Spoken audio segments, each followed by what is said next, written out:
What is up, ninjas? OJ over here from PlayerEssence, and welcome to the PE news video. Today we've got a discussion on the Project Scorpio. The specs have been revealed, or the Xbox Scorpio, whatever you want to call it. Xbox One Project Scorpio. The specs have been exclusively revealed by Digital Foundry, and we're going to briefly go over that and talk about some of the things that I wanted to see, some of the things that I didn't, and just my general overall feeling of this project. But I did want to talk about this, so let's go ahead and get right into it. So Microsoft has revealed the specifications for its upcoming Xbox One hardware upgrade, Project Scorpio, in cooperation with Digital Foundry. So first, here are the specs compared to the original Xbox One and PlayStation 4 Pro. At this point, you are seeing a graph up here, and as far as the CPU goes, the Project Scorpio uses 8 custom x86 cores clocked at 2.3 gigahertz, while the Xbox One uses 8 custom Jaguar cores clocked at 1.75 gigahertz, and the PS4 Pro uses 8 Jaguar cores clocked at 2.1 gigahertz.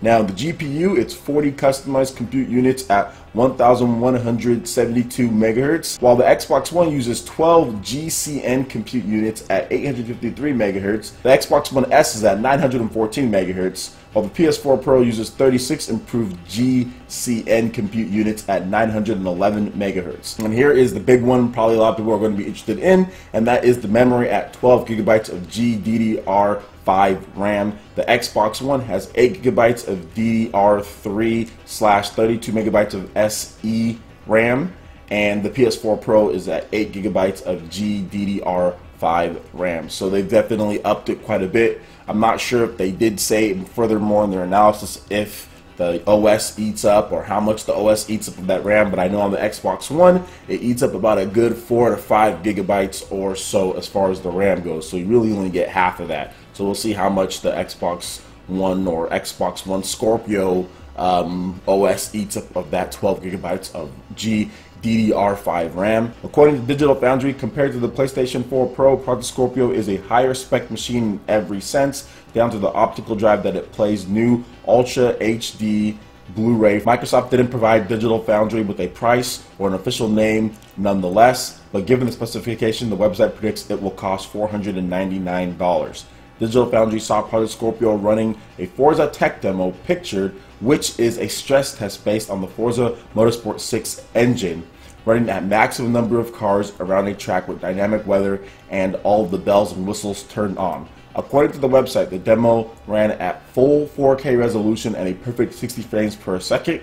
For the original Xbox One to do this at 1080p resolution uses 90% of its power, but Project Scorpio only used around 60 to 70% of its resources for this higher resolution demo. The graphics setting were then increased to the equivalent of ultra settings on the PC game Forza Motorsport Apex, and Scorpio didn't break a sweat. Microsoft will require that all improved Project Scorpio modes for games be available regardless of the display that's connected, meaning that even those with a 1080p TV will be able to choose between performance modes that make a game run better or resolution modes that will then super sample the 4K image down to your 1080p TV, giving you a smoother and prettier picture.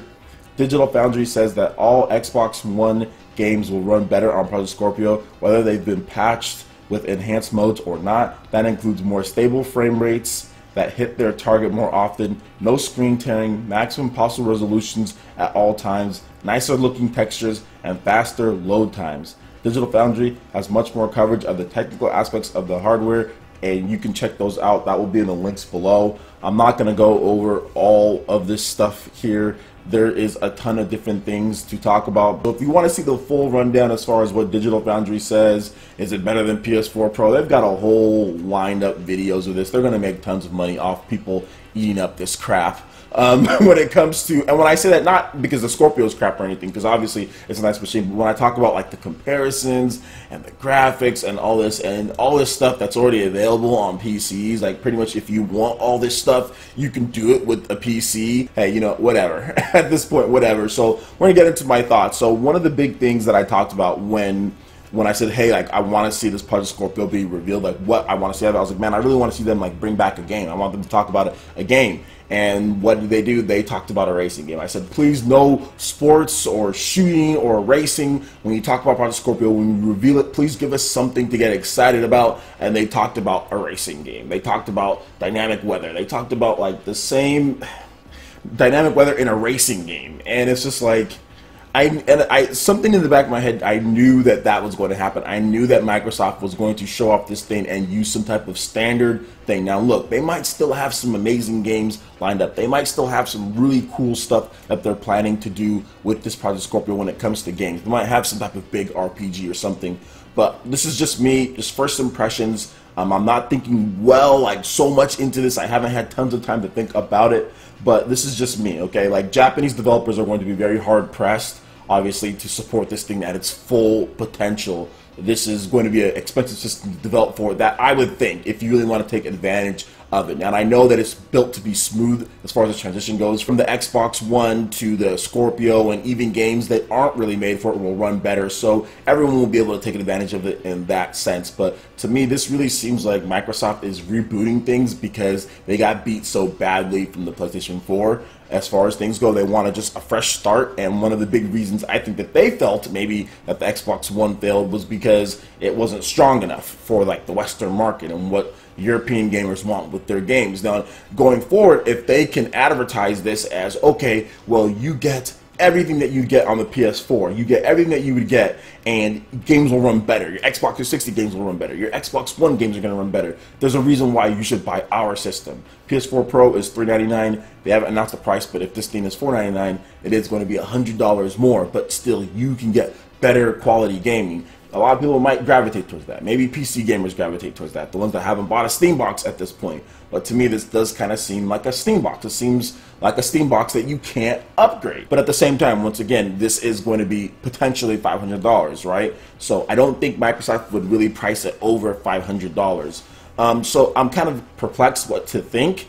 Is it something that I'm interested in getting? I already have an Xbox One, so if they offer a compelling deal for me to trade it in, I have a 4K TV, so it's like one of those things like, sure, why not get it if it's going to be a reasonable price? Like the Xbox One S, I was able to trade in my original Xbox and pretty much get the Xbox One S for $0. I'm not even trade in. I actually sold it to someone, and then the price for the Black Friday stuff was going on, and I literally got it for $0. And I actually got Battlefield with it and 1 month of EA access, and I actually sold Battlefield to the point to where I actually made money off of it. So if they can do some type of deal, I know it won't be that good because obviously Xbox One S isn't going to be anywhere near worth $500 or whatever. But if they can do a good deal to where it's like maybe like 100 or so, 100 something, then yeah, why not? I'll upgrade for it. But at the same time, I wouldn't spend $500 on this system based on what Microsoft has shown so far, based on what games that are coming, and based on how Japanese developers are just kind of ignoring the Xbox One. Not completely, but obviously they're not putting as much attention into the Xbox One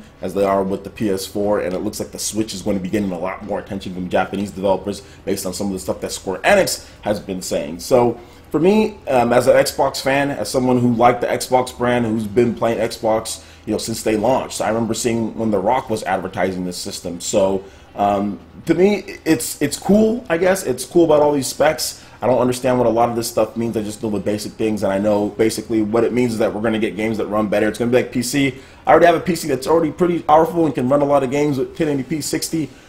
So for me, I mean, like I said, if there's a good trade-in thing, I guess, but I mean, it's cool, right? I mean, I know for Xbox fans or people who haven't bought a system yet and you're looking for true 4K gaming or near true 4K gaming, this was going to be for you. But once again, Microsoft needs to bring games. They need to bring games that really get people interested and excited. And without Japanese developers giving you stuff like Neo, giving you stuff like Persona, and not being able to produce your own, you're going to always not have a part of the market. And I don't see this system doing anything in Japan at all. Like, this system's not going to do anything in Japan at this point. I don't think that's even going to be.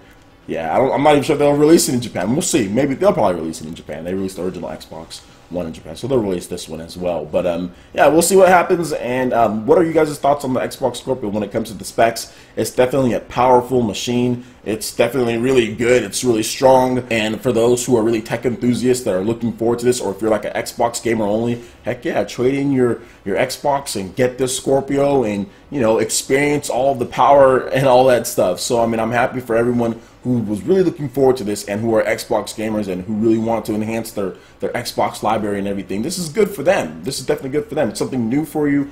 I'm not sure how I feel about this amount of power coming compared to the original Xbox One in this amount of time, but hey, I guess it's more like the old school where like every 4 years you were pretty much getting a new system.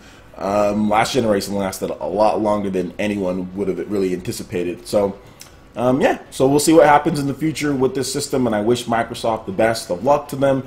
And if they bring games, I'll be there. If they bring Lost Odyssey, if they bring more RPGs, if they bring what they did in the Xbox 360 era, I'll definitely be there to support them with my money with games. But if they don't, then my money will be going elsewhere to Nintendo Switch and sometimes PS4 games. Like Persona 5, I've been playing Persona 5 a lot. That game is amazing. That game is really good, but it would have been nice to be able to play it portably without having to use the whole Vita remote play thing, because I don't really like doing that. But hey, it is what it is. Nintendo Switch version would have been nice, but hey, it's not on there. So, Scorpio. So anyway, let me know what you guys think in the comment section below. I would love to hear you guys' thoughts. Alright guys, that wraps it up for this video here. Go ahead and hit that like button if you did like it. Let me know you guys want more content like this going forward in the future. And subscribe to PlayerEssence for the latest news, reviews, discussions, and more. Thank you so much for watching, and we'll catch you ninjas for the next video.